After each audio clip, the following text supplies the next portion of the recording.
Hey folks, it's Chris with the Human Project Podcast. This episode, we're going to talk about experimentation. We're going to talk about what does it mean to experiment as it being part of life.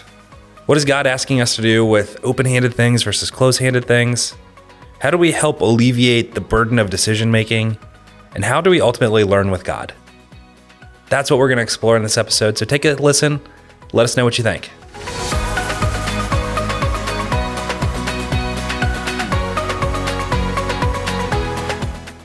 Hey, Mark. Hey, Chris. How's it going today? It's going good, man. How are you doing?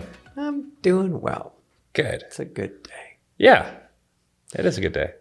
So you brought up this topic, which we both love, experimentation as a part of life. Yeah. It may sound kind of weird if we're not scientists, but what brought that up for you, and why do you love that so much? Yeah, I think a lot of the work that I do in the corporate world is getting organizations to be okay with admitting uncertainty. Mm-hmm. And I think there's a lot of relevance for that for us as human beings, just to experiment as human. Yeah. To try something out as human. Mm-hmm. And I think when we approach things with this sense of certainty that something's going to turn out exactly how we think it's going to, we talked about this a little bit in our drifting versus intentionality series. Okay. But like open-handed versus closed-handed goals, I think in life, if we admit it, all goals are really open-handed because we don't know how it's going to turn out. Right. And so an experiment is us trying something with the hope that we're going to get to something and then seeing the results and changing based on what those are. Yeah. So I think for experimentation, a lot of us think of like a mad scientist with beakers. Like I think of like there's a cat meme of like a cat as a mad scientist. Of course. If we say meme, a cat is highly likely to be involved, yes. It's true. Fun fact, I once had a manager that pronounced memes as maymays. It was an experiment to see what would happen. I will not reveal the guilty party. Nobody knew what they were talking about. That was the result of the experiment. Yeah, exactly. Exactly. But I think admitting that we don't know how the outcome is going to turn out is a big step in us changing how we approach things. So why would that be important to a non-scientist to want to be that open to see what's going to happen? I think what it boils down to is we can overinvest in a path and get really, really frustrated that we go so far down the path beyond what we were comfortable in investing and find that it's not working. Okay. Yeah. Like we are so sure that if we just do this, it's going to turn out exactly the way it is. And it's like, it overextends ourselves. Either we get burned out, we're sacrificing some things that we should not sacrifice. And so if we can run smaller tests, then we have more evidence that something is worth pursuing time and investment in. Okay. Yeah. So we're trying to balance out what we actually don't know, which I think you said earlier, humility. There's a humility involved in that. Yeah. Right. Of being willing to look at what we don't know in the eye, so to speak, and say, yep, that is not a certainty, a guarantee. Yeah.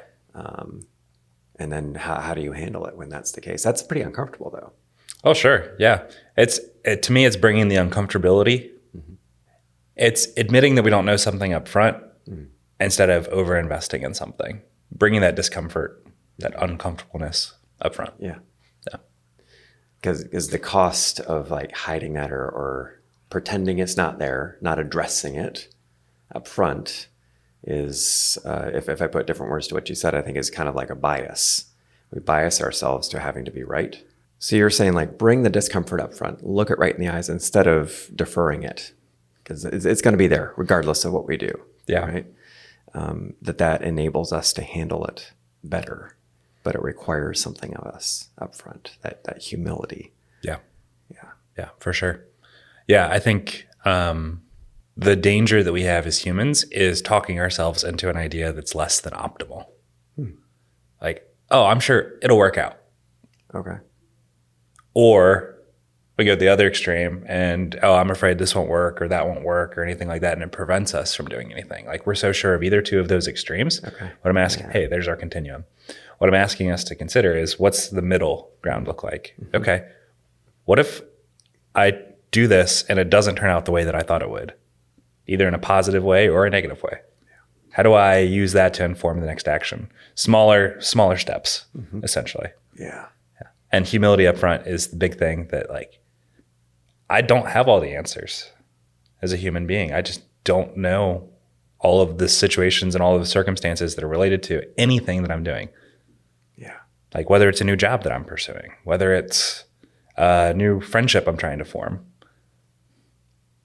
Don't worry, Mark, I'm not pursuing a new job. It's like, sorry, is that a newsflash? Yeah. No, I very much enjoy our working together. Shoo. Yeah. The way that we hold, if I put it in an analogy of like putting things in our hands, the way that we hold these things seems like it's a critical aspect of what we're talking about. Like one of the key ones being the outcome, the result. And if I put that to the two extremes you were just talking about, on the one hand, I could put it in my hand and grasp it tightly, and that must be true, and I will make it happen until it fails horribly, and I've overinvested in a whole bunch of other things, probably hurt myself and others. And on the other extreme, like I'm not even going to bother. Yeah, right. Right. How do we hold something and keep our hands open as well to that? That seems like a healthy balance in there. Yeah. Yeah. It's, I think what it really boils down to is trust. Whether that trust is purely in ourselves and our plans and how we're going to either push through and make something happen, or just complete abandonment, let the circumstances work out however they work out. But I think what is most powerful for us is when, I think you've said this phrase before, when we say yes to God. I don't know exactly how this is going to turn out, but God, I trust that you're going to do something with this. And this is where an ongoing relationship comes into play. This is where community comes into play. So it's not just, did I hear from God, or was that bad pizza that I ate yesterday kind of thing? Yeah. It's in the business context, we call this a learning loop, right? Experimentation and learning, which is a great, since I love curiosity and questions, it's a great thing to be shoved into as far as I'm concerned, that we have that open-handedness. And when we try something, we are willing to look at the results of it now as well open-handedly and see that didn't work, that did work, whatever it might be. As believers, we have the opportunity to look at that with God and say, God, what are you teaching me through that? And it might not be exactly, just what we see with our eyes, as well as then what do we do next about it? And learn, that's learning with God. That's just as a child would want to learn from their daddy. That is how I want to walk this out in my life. Yeah. To take those steps with him, faltering steps, and have him teach me step by step. I didn't start out walking with my dad going, all right, so let's talk about the marathon, right? Just little tiny steps, little tiny steps. Yeah. Learning with God. I like that. So how do we set that up? How do we set up learning with God? Like an experiment.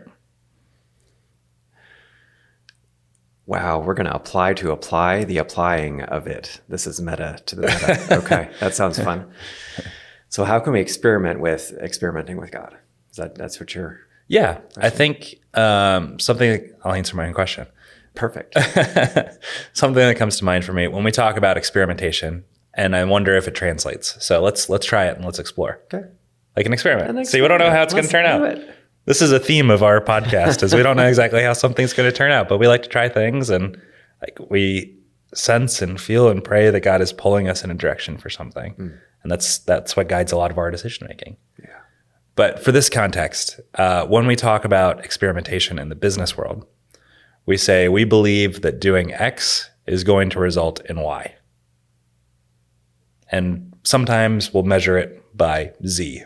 Yeah. We'll observe if that happened. Don't worry, this is not as complicated as algebra. Yeah. Solve for X. Go. Yeah. I like the ones that they say find X, and it's just a kid circling X on the page. Right here the whole time. That was easy. If only experimentation would be that easy. But it really is. It's just saying, what are we doing, and what do we think the result of that is going to be? It's kind of putting ourselves in the future and imagining something coming to play. And articulating that, like literally saying it out loud or writing it down. Yeah. can help us find that muscle and try putting it into an experiment. Try and be open-handed about it. To write it down like that, I think that by doing this, this will result. That can actually shift our brain into that type of thinking. I like it. Yeah. So an example is I'm going to have this tough conversation with a family member. And a lot of times we just leave it at that. Yeah. And we go into it like whatever happens. And maybe that's the way to approach it. Maybe it's not.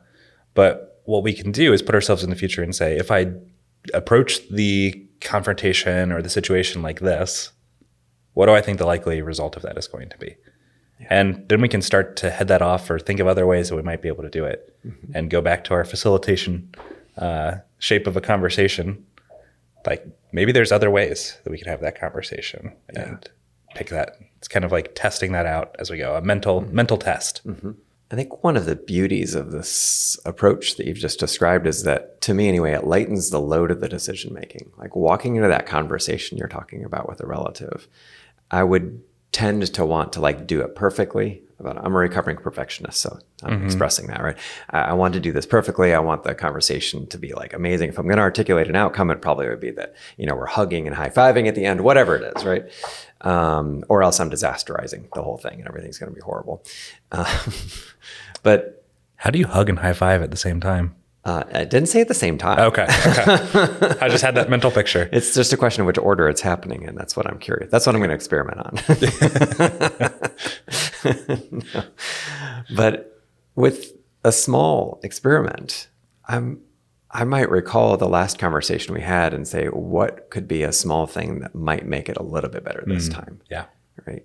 And maybe it's just, I want to try to hear more of their perspective before I offer my own.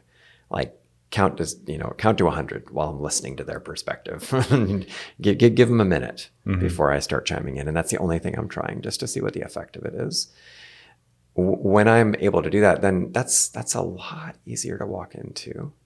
And a lot, I guess I'd say, lower expectation. Another way of looking at it is a shorter term type of thing, which is typically more where I find myself. I'm going to try something for just a little bit. Instead of, if I don't say anything, as I like to say, the assumption is forever and ever amen when I'm making a decision. Yeah. Like from now on, I'm going to. It's just a huge decision, really. Right. And if I have to change it later, then, oh my gosh, well, I made a mistake. Well, you know what? If I really don't know for sure what's coming up, then making a decision that I'm just going to try for a day, for 5 minutes, for a week, whatever it is, a short-term thing, and then come back to it. That's a lot easier decision for me to make. Yeah.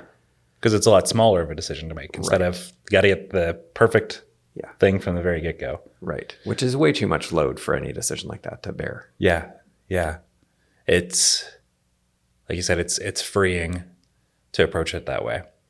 So you mentioned something that I'm guessing others can relate to, is this perfectionistic nature of, I need to know all the answers right now. Yeah.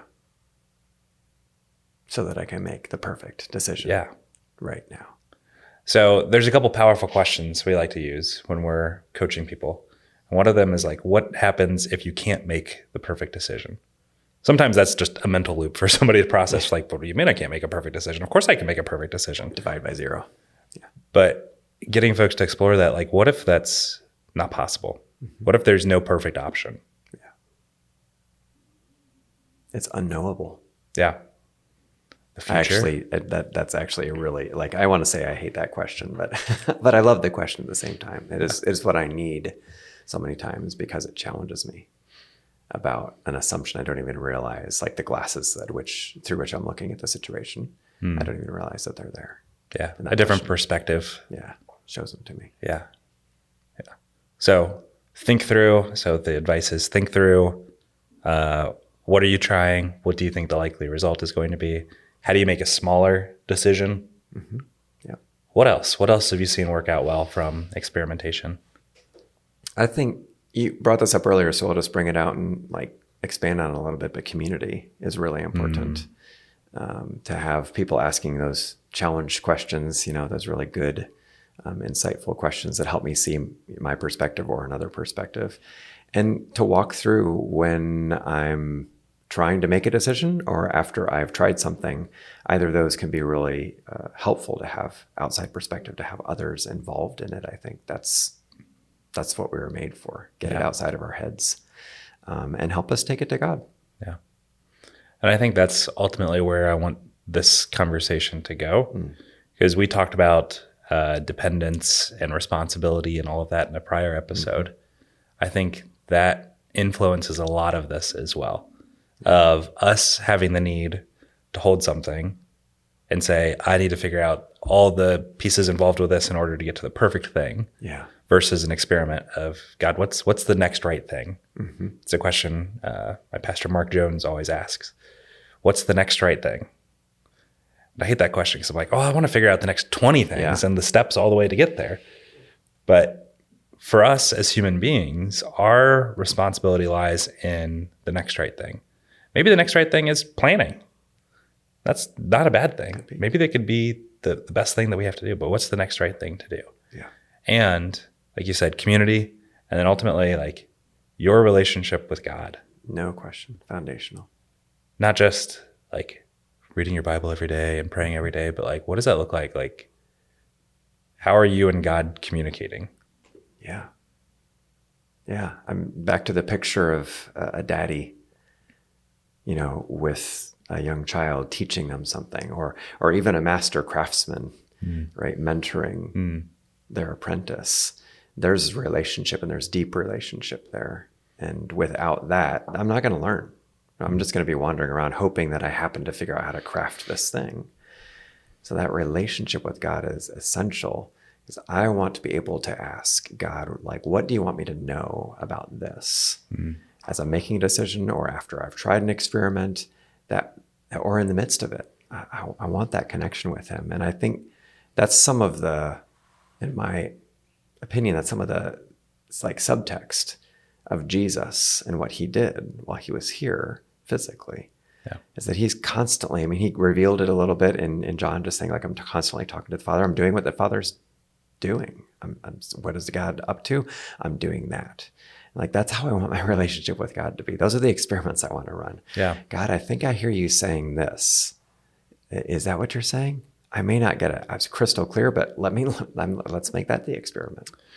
Yeah. And I think that's a really good point that I wasn't considering. I tend to look at it from like, involve God in making the decision, but you're opening up a much wider door than that. Not just involve God while you're making the decision, involve God while you're doing the thing after the decision and say, God, what do you want me doing next? And constantly reevaluating and going through that learning with God loop. It's not like God says, okay, so here's what I need you to do. Go off and do it and then come back after you're done. Don't come back till you're done. Yeah. See you in a couple of years, God. I'll give you the next assignment. Yeah. Yeah, it's deeper relationship than that, yeah. Well, I think it would be worth considering, for all of us, like, what are we struggling to either make a decision about? What are we fearful about looking in the eye of the unknown? Looking the unknown in the eye, it's supposed to be the right way to say that. And lean into that in community with God and say, what is the next small thing that I could do, the next right step or the next best step that I could take with God and in community to learn. Give that a shot. See if that's helpful for you. We'd love to hear if there's a situation, if there's a circumstance you're going through that ties in with that. And let us know what else you'd like to hear. What else would be helpful in this experimentation thing? We're just scratching the surface on this now. And if there's more things you'd like us to talk about, let us know. We'd love to hear that. We'll see you next episode. See ya.